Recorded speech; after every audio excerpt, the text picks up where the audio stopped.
Claramente una de las mayores características que caracterizan a Dios, valga la redundancia, es su poder, ¿sí? No solamente con Dios, a través de la historia, en todas las religiones, los dioses, vamos a decirlo así, se caracterizan por su poder, o esa es una de sus grandes cualidades, ¿no? Su poder. No es diferente al Dios al que los cristianos adoramos, ¿sí? A nuestro Señor. Y en muchas ocasiones en la Biblia se presenta, describe el poder de Dios, ¿no? Una de las que más me gusta está en Efesios capítulo 1, ¿sí? Efesios capítulo 1. Voy a leer el versículo 17, 18 y 19, pero fíjense, el contexto es Pablo, en esta carta de Pablo, el apóstol Pablo a los Efesios, es Pablo orando por los Efesios, ¿sí? Orando por ellos y menciona algunos pedidos, el por qué, algunos motivos de por qué está orando por ellos. Yo menciono uno, por ejemplo, que me parece importante y que lo voy a destacar ahora. En el versículo 17 dice que pido constantemente a Dios, el glorioso Padre de nuestro Señor Jesucristo, que les dé a los hermanos de Efesio sabiduría y revelación por medio de su Espíritu, el Espíritu Santo, para que lo conozcan mejor. Qué interesante. Pablo pidiendo para que Dios intervenga en las mentes de los hermanos, de los hijos de Dios en Éfeso, para que lo conozcan mejor. En las Escrituras hay un énfasis en profundizar nuestra relación con Dios. Y es que es necesario conocerlo más a Dios, porque muchas veces los conceptos que nosotros traemos de Dios, que nos enseñaron, no siempre son correctos, o a veces son muy básicos, y Dios es demasiado grande para conformarnos con conocerlo muy poco, ¿no? Con tener solamente un pequeño conocimiento de Él. Así que Pablo habla aquí de que ora, él dice que ora para que los hermanos de Éfeso puedan conocerlo mejor. Y es interesante que los anima diciendo, describiendo el poder de Dios, que está a disposición de aquellos que creen en Él. El versículo 19 dice, oro también para que comprendan el increíblemente inmenso poder con que Dios ayuda a los que creen en Él. Ese poder es la fuerza grandiosa y eficaz. Acá Pablo hace un despliegue de palabras, usa 5 palabras para intentar describir lo grandioso que es el poder de Dios. Y es como que las palabras no le alcanzaron, ¿no? Yo estoy usando acá, en esta ocasión, este pasaje, la versión nueva Biblia Viva, y fíjense las palabras, dice, oro para que comprendan el increíblemente inmenso poder, y después dice que es un poder y una fuerza grandiosa y eficaz. O sea, usa muchas palabras intentando describir, ¿sí? Me gusta que este poder, como dice el versículo 19, dice que está a disposición para ayudar a los que creen en Dios. Es interesante. Ahora, el poder es inmenso. Pablo intenta describirlo con muchas palabras, pero después da un ejemplo. Versículo 20, da un ejemplo increíble, para que con ese ejemplo entendamos cuán grande es el poder de Dios. Dice, ese poder es la fuerza grandiosa y eficaz con que Dios levantó a Cristo de entre los muertos. Entonces, ¿cuán grande es el poder de Dios? Y bueno, Dios es aquel que puede levantar con su palabra, dar vida con su palabra, resucitar a aquellos que han muerto. Bueno, en Génesis 1 encontramos que Dios con su palabra, solo con mencionarlo, el mundo fue generado, ¿no? Con la palabra. Esto nos da una idea del poder increíble que tiene Dios. Ahora, yo lo que he notado es que cuando nosotros hablamos del poder de Dios, la mayoría de las veces, y no todas, vamos a darle un margen ahí, la gran mayoría de las veces, nosotros pensamos, Dios es poderoso, y yo quiero entonces que Dios utilice su poder para mi beneficio, librándome de esta situación, de esta enfermedad, de este problema, de esta angustia que me está atormentando. La gran mayoría, si no todos, entendemos que el poder de Dios hay que usarlo de esa manera. Es decir, para mi beneficio. Que no está mal si uno pide algo, digamos, noble. Pero lo que nosotros notamos es que en la Biblia, en la Escritura, que Dios a veces lo utiliza en esa dirección. Pero muchas veces, y no nos gusta reconocer esto, pero muchas veces lo utiliza en otra dirección. También para nuestro beneficio, pero de otra manera.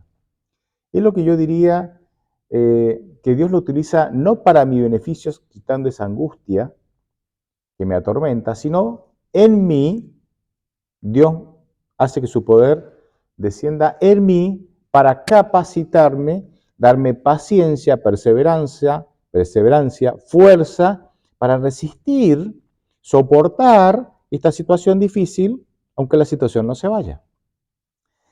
Es interesante que Pablo, en 4 versículos, en 2 Corintios 12, del 7 al 10, en esos 4 versículos, pasa de, dame tu poder para sacarme esto que me atormenta, a entender que lo mejor para él, era que no, era que el poder actuara en él para soportar eso que lo atormentaba, y hasta dejó de pedir que eso que lo atormentaba fuera sacado. Está bien, déjalo ahí, porque ahora entiendo mejor la función de estas cosas, de las cosas que me angustian en mi vida. Y quiero mencionarlo acá en el pasaje porque está muy bien explicado. Pasaje conocido, dice 2 Corintios 12, del 7 al 10, dice: y para que no me exaltara demasiado por la grandeza de las revelaciones, se me clavó un aguijón en el cuerpo, un mensajero de Satanás, para que me abofetee y no deje que yo me enaltezca. Versículo 8. 3 veces le he rogado al Señor que me lo quite, pero Él me ha dicho, con mi gracia tienes más que suficiente, porque mi poder se perfecciona en la debilidad.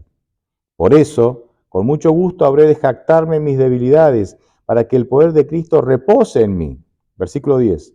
Por eso, por amor a Cristo me gozo en las debilidades, en las afrentas, en las necesidades, en las persecuciones, en las angustias, porque mi debilidad es mi fuerza. La versión tradicional dice, porque cuando soy débil, entonces soy fuerte. Fíjense, Pablo comienza con la idea de que el poder de Dios hay que usarlo para mi beneficio, quitándome, para que Dios quite mediante su poder este problema, este aguijón en la carne, esto que lo angustiaba. Entonces dice que 3 veces le pide a Dios, sácamelo, tú eres poderoso, sácamelo. ¿No ves que es Satanás atormentándome? Sácamelo, líbrame de este mensajero de Satanás. Y Dios le dice, y parece que la respuesta de Dios demoró un tiempo, porque si él le pidió 3 veces, fue porque esta respuesta que le da a Dios no fue inmediata.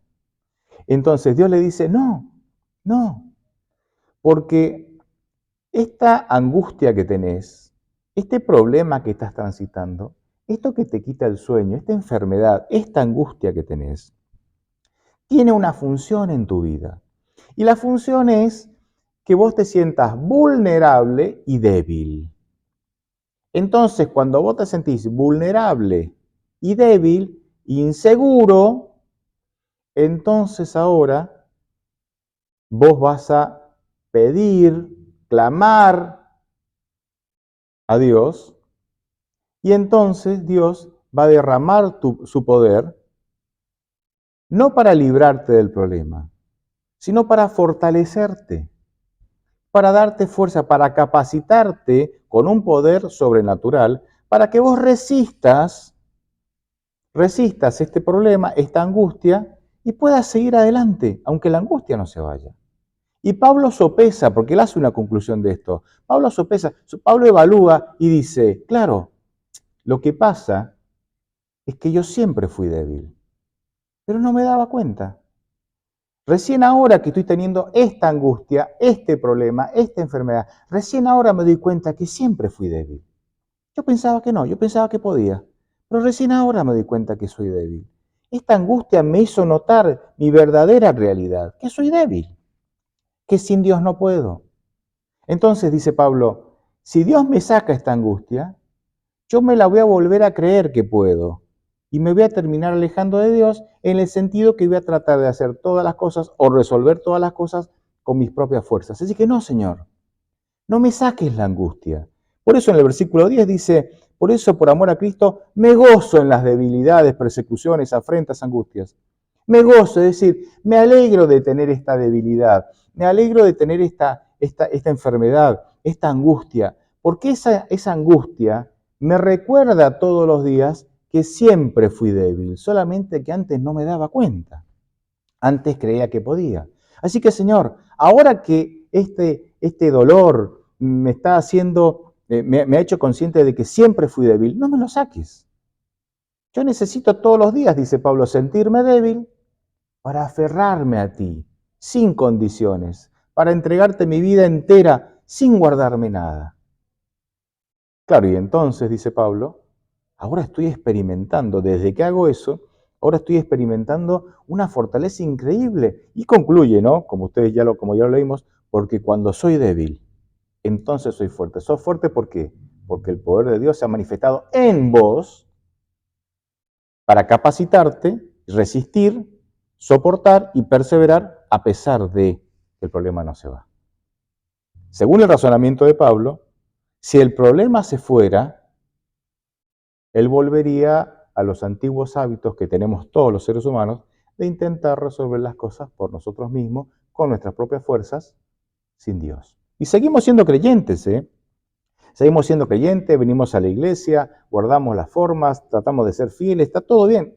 Creyentes incluso sinceros, pero claro, pero peleando, luchando, viviendo, transitando la vida con nuestras propias fuerzas. Y así estamos. Por eso estamos angustiados. Por eso estamos angustiados.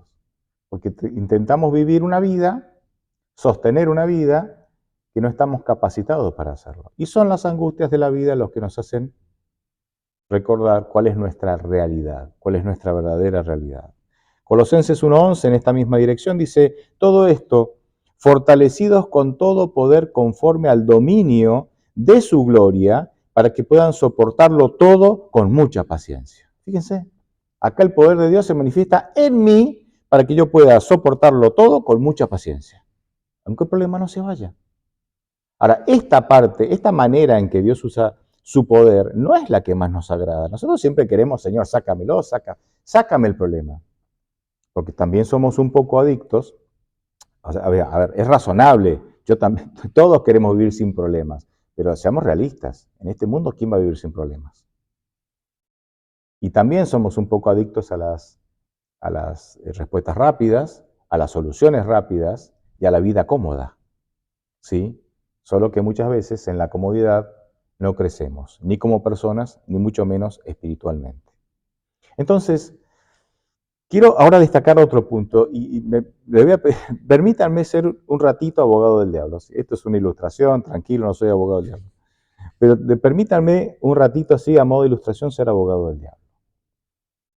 Si yo fuera abogado del diablo, y el diablo sería mi mejor cliente, yo le diría, mira, diablo, mira, deja de hostigar a la humanidad.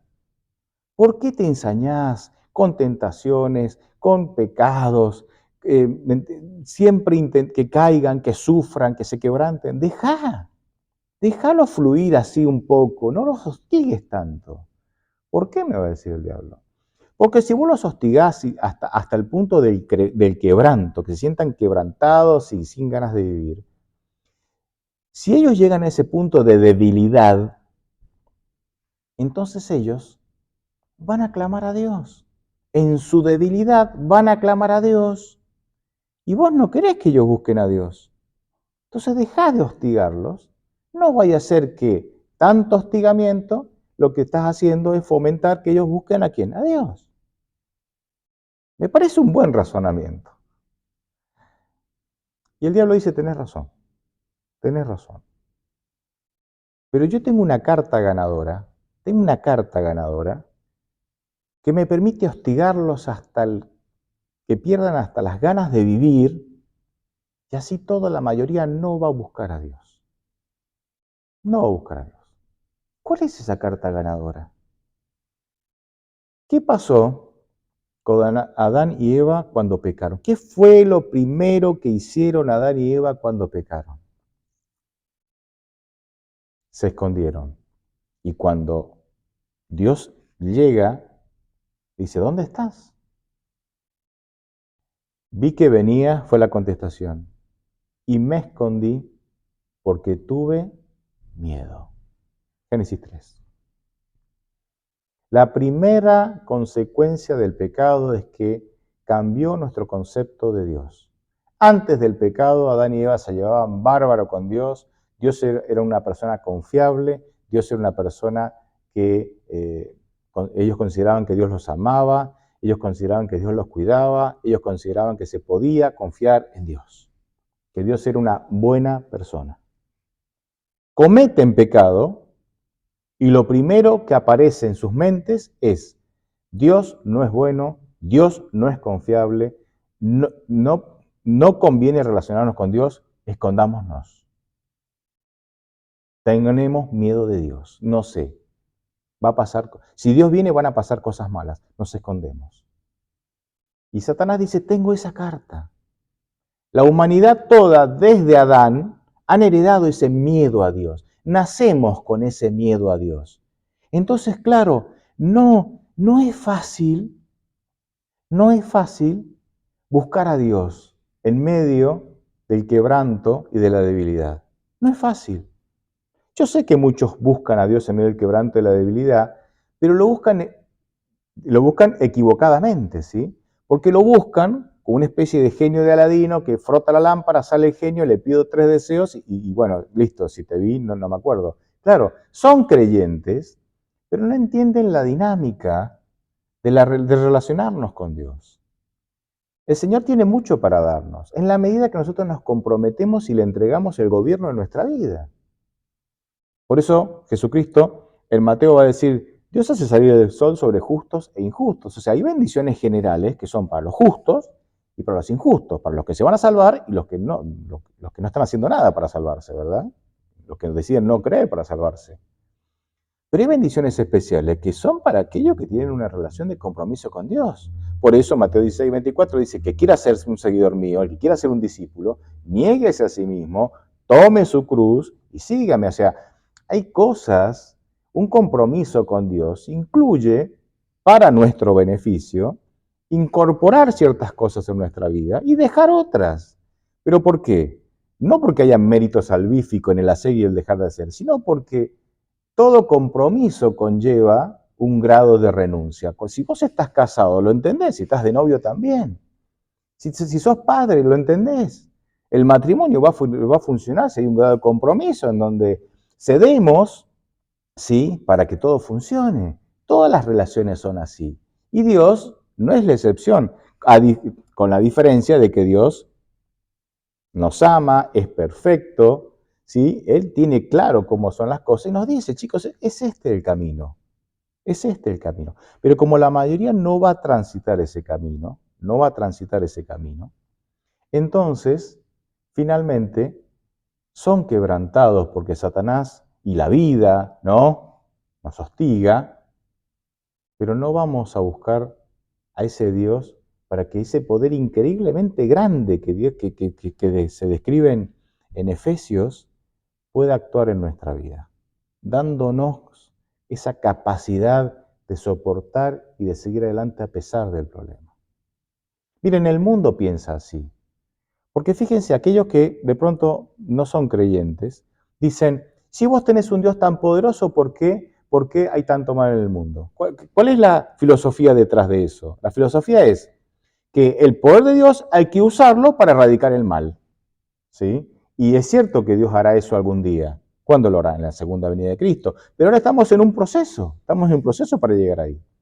O te dicen, si vos sos un creyente tan fiel, ¿por qué te pasan cosas malas? O sea, ¿cuál es la filosofía detrás de eso? La filosofía es que el poder de Dios tenés que usarlo para vos librarte de todo mal, o sea, para que Dios te libre de todo mal y vos no tener ningún problema, ¿sí? Pero está bien, yo no me extraña de que los no creyentes, ¿sí?, piensen así. Está bien, no conocen la Escritura, vamos a poder llegar a decir, pero nosotros sí la conocemos, nosotros sí somos creyentes. Nosotros entendemos, como dice Juan 16:33, en el mundo van a tener aflicción, chicos. Pero tranquilos, yo he vencido al mundo. Y les puedo dar poder para soportar la opresión del mundo y de las tentaciones y demás. Pero chicos, estas son las condiciones. Estas son las condiciones. ¿Te animás? ¿Te animás? A mí me sorprende mucho en mi vida, en primer lugar, y en la vida de muchos, cómo rechazamos ciertas invitaciones de Dios. Y cómo, miren, se los ejemplifico. Con frecuencia sufrimos y me llaman y me cuentan, si hablo con personas y me cuentan, de múltiples angustias que vivimos. Ustedes conocen, no tengo que abundar en detalle. Y yo pensaba, ¿no? Pensar que Dios nos hace la siguiente oferta. Mira, tenés dos opciones en tu vida. Opción A, déjame que yo te cuide. Déjame, yo te cuido. Romanos 8:20, si Dios no mezquinó a su Hijo para salvarnos, ¿cómo no nos dará con Él todas las cosas? Mateo 6, ¿sí? Dice que si Dios alimenta a los pájaros y los cuida, ¿cómo? Y los pájaros ni siembran ni juntan en granero, ¿cómo no nos cuidará a nosotros? Y nos sustentará a nosotros y nos dará lo que necesitamos, que valemos más que los pajaritos. Cantidad, cantidad de promesas. 1 Pedro 5:7, echen todas vuestras ansiedades sobre Dios porque Dios quiere cuidarlos. Cantidad de promesas. Entonces, opción A, Dios te dice, déjame que te cuide. Tengo el poder y el amor necesario para cuidarte. Opción B, bueno, cuídate solo. Cuídate solo. Yo les hago esta pregunta. Yo sé, usted, porque la pregunta políticamente correcta es decir, no, la opción A, pero en realidad vivimos como la opción B. Acudimos a Dios en ciertas cosas, pero no dejamos que realmente nos cuide. Porque en este proceso de cuidarnos, en este proceso de que Dios quiere que crezcamos como personas, pero también crezcamos en nuestra relación de fe con Él, a veces tiene que pasar lo que leímos que le pasó a Pablo. Tiene que haber un aguijón en la carne que nos haga conscientes de nuestra verdadera naturaleza débil, de nuestra verdadera realidad. Somos débiles y no podemos. Y es ahí en donde nosotros nos aferramos a Dios, o tenemos la posibilidad de aferrarnos a Dios, para crecer nuestra relación con Él. Pero claro, no es fácil.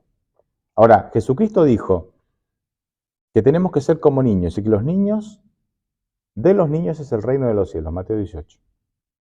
Ahora, fíjense estas dos propuestas que yo le hice. Yo tomo un chico de 5 o 6 años y le digo, mira, opción A, papá te va a cuidar o mamá te va a cuidar, te va a hacer la comida, todo. Papá y mamá te van a cuidar, te van a dar lo que necesitas. Opción B, haz lo que vos quieras. Haz lo que vos quieras, pero no les pidas nada a papá y mamá. Te las arreglas vos, te conseguís la comida. ¿Qué opción va a elegir el niño? Los niños no son pavos, ¿me entienden? El niño dice, no, y si elige esta le dura 30 segundos, o sea, ¿me entienden? ¿No? Porque hay, o sea, elige que mi papá me cuiden. Y Dios dice que tenemos que ser como niños. Dejemos que Dios nos cuide. Dejemos de cargar en nuestros hombros situaciones que no podemos resolver. Dejemos de ser esclavos de nuestras angustias. Cuando nuestras angustias aparecen en nuestra mente, entreguémosela a Dios. Es un ejercicio, ¿eh? Es un ejercicio. Hay que hacerlo hasta que nuestra mente aprende a soltar. Porque si no vivimos cargando cosas que no podemos. Que no podemos. Y ojalá tengamos la experiencia de Pablo, que tenía esta carga, que rogaba a Dios que se la sacara, pero Dios le dijo, esta carga es la plataforma perfecta para que vos entiendas que lo que realmente sos una persona débil. Y a partir de esta carga, es una oportunidad para que vos te aferres a mí. Y entonces esta carga te va a mantener débil, pero esa debilidad te lleva a mí, dice Dios. Y yo te hago fuerte. Y yo te hago fuerte. Ojalá sigamos ese camino. No es el más popular, No es el que desearíamos, pero muchas veces es la realidad que nos toca vivir. No nos resistamos a esa realidad. Al contrario, que sea una oportunidad para probar, para degustar, para vivir el poder inmenso de nuestro Dios que todo lo puede. Amén.